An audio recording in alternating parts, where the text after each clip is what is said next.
नमस्कार, स्वागत है आपका। आपके साथ मैं दीपेश बरगले। खबरों की शुरुआत से पहले एक छोटी सी अपील, अपने घरों में रखें और देश और अपने आप की परिवार की सुरक्षा का विशेष ध्यान दें।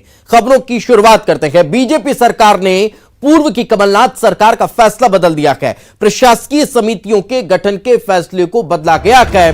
जनपद पंचायतों में अनुविभागीय अधिकारी अब प्रशासक की भूमिका में रहने वाले हैं। तो यह बड़ा फैसला लिया गया है और इस फैसले के बाद अब जो स्थिति है वो प्रशासनिक अधिकारियों के पाले में चली जाती है। तो आपको बता दें कि जनपद पंचायतों में, जिला पंचायतों में यह व्यवस्था अब इस तरह से होगी कि जो अनुविभागीय अधिकारी हैं उनके जिम्मे अब पूरा कामकाज रहने वाला है।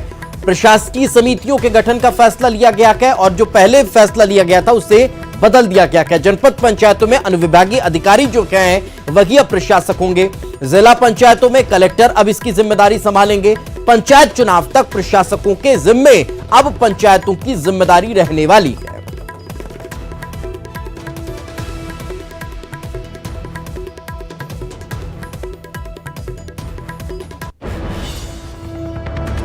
आगे बढ़ते हैं। केंद्रीय स्वास्थ्य मंत्रालय ने राज्यों को पत्र लिखा है। गुटखा, पान मसाला, सुपारी के इस्तेमाल पर रोक लगाने के निर्देश जारी कर दिए गए हैं। सार्वजनिक जगहों पर थूकने पर भी रोक लगाने की बात कही है। कोरोना इसकी वजह से फैल सकता है। स्वास्थ्य मंत्रालय ने यह एडवाइजरी जारी की है। धूम्रपान के खिलाफ भी लोगों को जागरूक करने के निर्देश जारी किए गए हैं। धूम्रपान करने से भी कोरोना फैल सकता है। स्वास्थ्य मंत्रालय ने इसको लेकर तमाम अधिकारियों को दिशा निर्देश जारी कर दिए हैं। तो ये बड़ी खबर हम आपको बता रखे हैं। आपको बता दें, एक पत्र राज्य मंत्रालयों को लिखा गया है। स्वास्थ्य मंत्रालय की तरफ से राज्यों को यह पत्र लिखा गया है और राज्यों को पत्र लिखकर यह कहा गया है कि इस तरह की तमाम जो चीजें हैं उन पर जल्द से जल्द रोक लगाई जाए।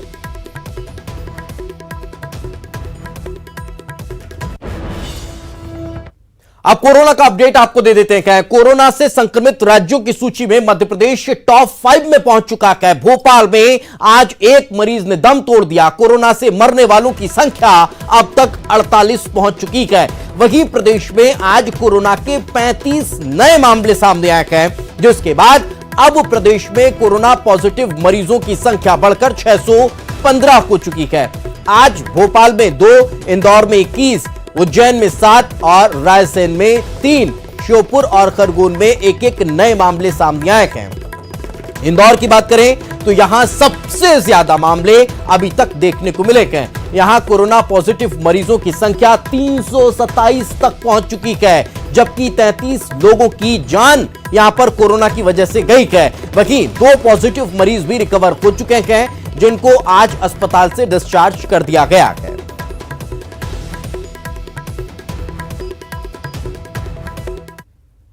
जो टेस्ट लगाए गए थे उनकी सुबह जो रिपोर्ट प्राप्त हुई है उसमें 22 लोग पॉजिटिव पाए गए हैं और उनके बाद अब जो कुल संख्या है हमारी वो 328 तक पहुंच गई है। और मृतक एक सूचना प्राप्त हुई है जो कि अरविंदो से सूचना प्राप्त हुई थी। 42 वर्षीय एक व्यक्ति हैं और इनकी मृत्यु के बाद मृत्यु का आंकड़ा 33 तक पहुँच गया है। सबसे अच्छी बात यह है कि लगभग 35 लोगों को डिस्चार्ज किया गया है, जिनमें से कल 7 लोग थे जिन्हें MRTP से डिस्चार्ज किया गया है। 5 उनमें से इंदौर के भी लोग थे। अभी वर्तमान में स्थिति यह है कि हम लोग सघन सर्वेक्षण कार्य करा रहे हैं उन प्रत्येक कैंटोनमेंट एरिया में और कल तक की रिपोर्ट में 16,000 से अधिक के हम लोग सर्वे करा चुके थे। और इनमें से हमारी जो टीम है आशा, आंगनवाड़ी और ये टीचर्स की, इनके द्वारा लगभग 250 के करीब मरीज खोजे गए थे जिन्हें सर्दी, खांसी, जुकाम या बुखार था। और परंतु हमारे डॉक्टरों ने जब देखा तो 27 लोग उसमें से ऐसे पाए गए थे जिनमें सामान्य सर्दी जुकाम के लक्षण थे और उन्हें दवा उसी स्थान पर दे दी गई थी। प्रशासन पूरी तरह से अभी इसी दिशा में लगा हुआ है। लोगों को लॉकडाउन की जो स्थिति है उसका पूर्णतः पालन करना चाहिए। दूसरा, सोशल डिस्टेंसिंग बना के रखना चाहिए।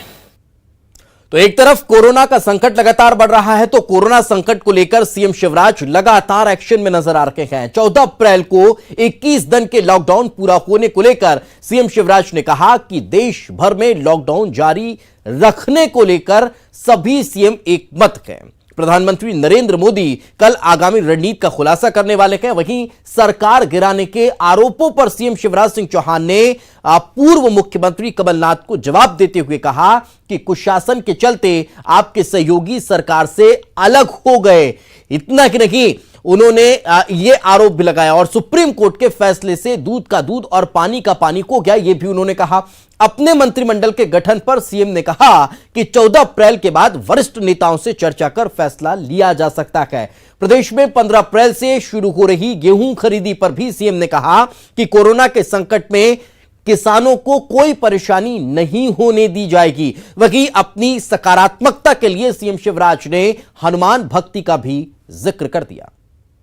मुख्यमंत्रियों ने माननीय प्रधानमंत्री जी से परसों निवेदन किया था, जब उन्होंने वीडियो कॉन्फ्रेंसिंग के जरिए मुख्यमंत्रियों से संवाद किया था। सब एकजुट है, एक मत है कि ये लड़ाई प्रधानमंत्री श्रीमान नरेंद्र मोदी जी के नेतृत्व में लड़ी जा रही है। बहुत प्रभावी ढंग से सारा देश उनके पीछे है।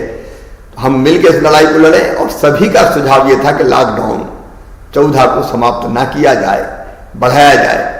ये आग्रह माननीय प्रधानमंत्री जी से हम लोगों ने किया है। कल माननीय प्रधानमंत्री जी जब देश को संबोधित करेंगे तो लॉकडाउन की पूरी रणनीति जनता के सामने रखेंगे। मुझे तो समझ में नहीं आता, उनको तो अपने सहयोगियों से पहले बात करनी थी। कांग्रेस पार्टी के अंदर विद्रोह हुआ है। मैं इस समय राजनीति नहीं करना चाहता, लेकिन कुशासन ऐसा था कि उनके साथियों ने आरोप लगाए कि ऐसी सत्यानाश करने वाली सरकार हमने देखी नहीं। 23 तारीख से लगातार कोरोना के खिलाफ युद्ध में हम लगे हुए थे और एक औसत फैसला किया पार्टी ने कि फिलहाल इस लड़ाई को जीतना है। मंत्रिमंडल का विस्तार फिर थोड़े दिनों के बाद करेंगे। समर्पण, भक्ति, निष्ठा का एक अनुपम उदाहरण अगर कोई है तो वह है हनुमान जी। हमारे आराध्य भी है और प्रेरणा भी है। वो राम के भक्त थे। हमारी राम हमारी जनता है और इसलिए राम काज कीने बिना मोहि कहा विश्राम, ये वाक्य मुझे बड़ी प्रेरणा देते हैं। एक तरफ भयानक महामारी, दूसरी तरफ किसानों का बम्पर उत्पादन। हमने तय किया है कि इस महामारी से भी जूझेंगे, लेकिन किसान के उत्पादन को भी खरीदेंगे। इसलिए हमने खरीदी केंद्रों की संख्या बढ़ा दी है, विकेंद्रित करने का प्रयास किया है, अमले को विभाजित कर दिया है। कोरोना से कौन लड़ेगा, खरीद की व्यवस्था में कितने लगेंगे। मैं अपनी जनता को भावुक अपील करना चाहता हूं। जो कोरोना पीड़ित हैं वो भी हमारे भाई और बहन हैं। उनको भी जीने का हक और मुस्कुराने का अधिकार है। कोरोना फैले ना, इसके लिए सोशल डिस्टेंसिंग बनाए। तो सारा देश कह रहा है, प्रधानमंत्री जी भी कह रहे हैं। लेकिन किसी कोरोना पीड़ित के प्रति ऐसा भाव रखना अमानवीयता होगी। उनको स्नेह चाहिए। आगे बढ़ते हैं खबर रीवा से, जहां 2 कोरोना मरीज भोपाल रेफर किए गए हैं। भोपाल लाने के लिए एम्बुलेंस रवाना हो चुकी है। कल चिरायु अस्पताल में उन्हें भर्ती करवाया जाएगा। ये एक और अपडेट हम आप तक पहुंचा रखेंगे। इंदौर से रीवा शिफ्ट किए गए थे और अब उन्हें भोपाल रेफर किया गया है। ये बड़ी खबर हम आप तक पहुंचा देते हैं। 2 कोरोना मरीज हैं जिन्हें अब भोपाल रेफर किया गया।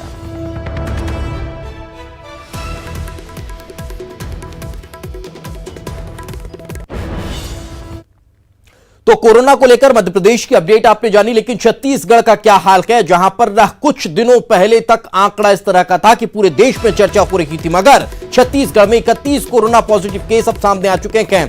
पिछले 2 दिनों में 13 नए मामले सामने आए हैं।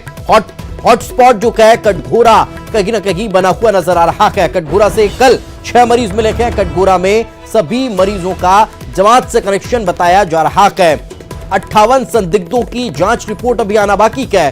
कोरोना को लेकर प्रदेश में सतर्कता लगातार बढ़ती जा रही है, लेकिन उस बीच ये बड़ी खबर निकलकर सामने आ रही है। अब तक 31 पॉजिटिव मरीज सामने आए हैं।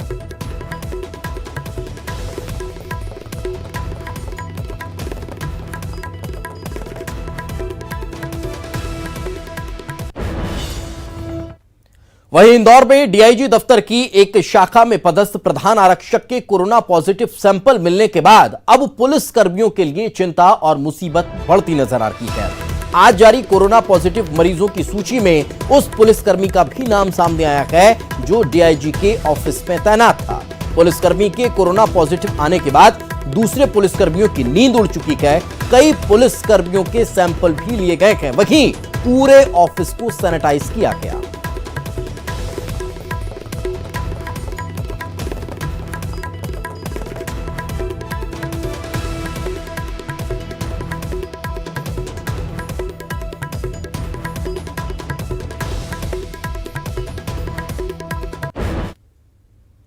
बात छत्तीसगढ़ की खाद्य मंत्री अमरजीत भगत ने केंद्रीय मंत्री से बातचीत की है। रामविलास पासवान से वीडियो कॉन्फ्रेंसिंग के जरिए चर्चा की गई है।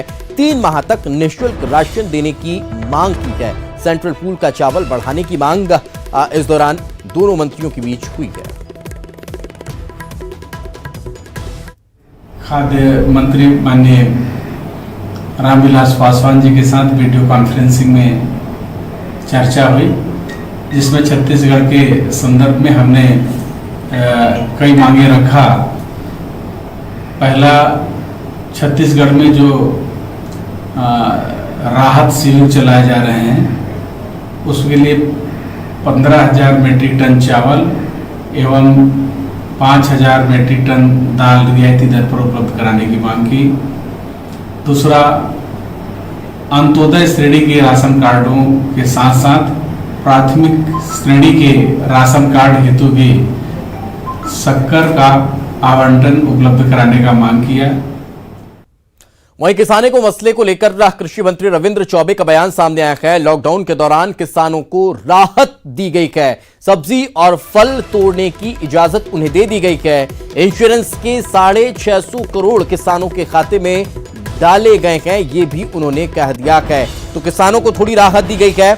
जहां अभी तक उनकी जो सब्जी और फसलें लगी थी, जो फल लगे थे, वो कहीं ना कहीं खराब होने लगे थे, सड़ने लगे थे, और अब उन्हें ये तोड़ने की इजाजत दी गई। किसानों के किसी भी प्रकार की गतिविधियों में कोई भी लॉकडाउन से प्रभावित नहीं है। लेकिन यह सच्चाई है कि छत्तीसगढ़ में जो हमारा हॉर्टिकल्चर का जो वेजिटेबल का जो उत्पाद है, जो प्रोडक्शन है, वो छत्तीसगढ़ के डिमांड से बहुत ज्यादा है। इसलिए हमारा मार्केट हुआ करता था। सारे हिंदुस्तान के अलग अलग कोने में लोग व्यापारी आते थे और छत्तीसगढ़ का उत्पाद लेके जाते थे। आज स्थिति ये नहीं है। लॉकडाउन के कारण पूरा दिल्ली का मार्केट बंद है। लॉकडाउन के कारण चलिए फिलहाल रुकेंगे एक छोटे से ब्रेक के लिए। ब्रेक के बाद जल्द लौटते हैं।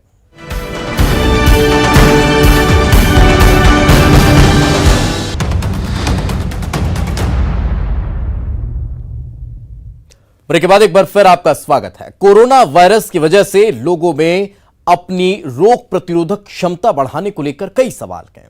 इसी वजह से न्यूज 18 ने कंट्रोल रूम बनाया है, जहां पर हम दर्शकों के मन में उठ रहे सवालों के जवाब अपने एक्सपर्ट और डॉक्टर के जरिए देने की कोशिश कर रहे हैं। इसी कड़ी में आज हमारे साथ ऋषिकेश से जुड़े योग गुरु अमृतराज, जिन्होंने लोगों के सवालों के जवाब दिए और उनकी आशंकाओं को दूर करने का काम किया।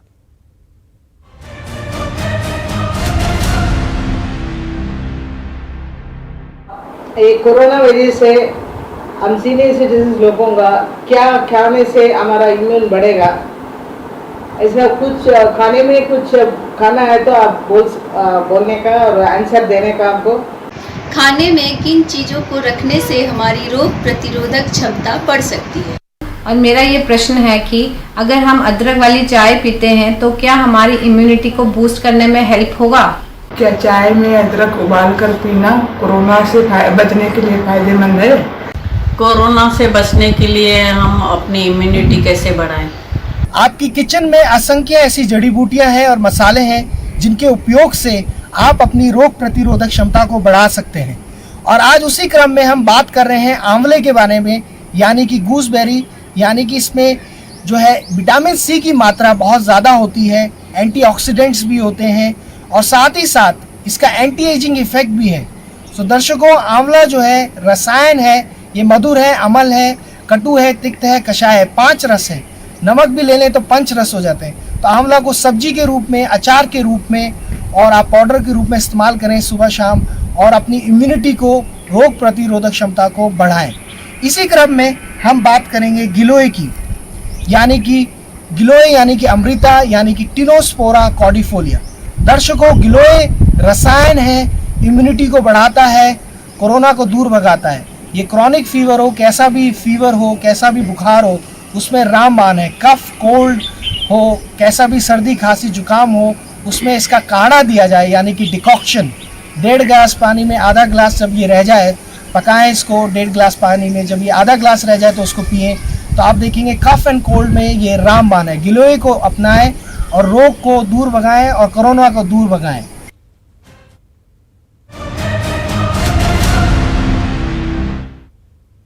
और चलिए इसी के साथ इस बुलेटिन में फिलहाल इतना ही। खबरें लगातार जारी हैं, दीजिए इजाजत, नमस्कार।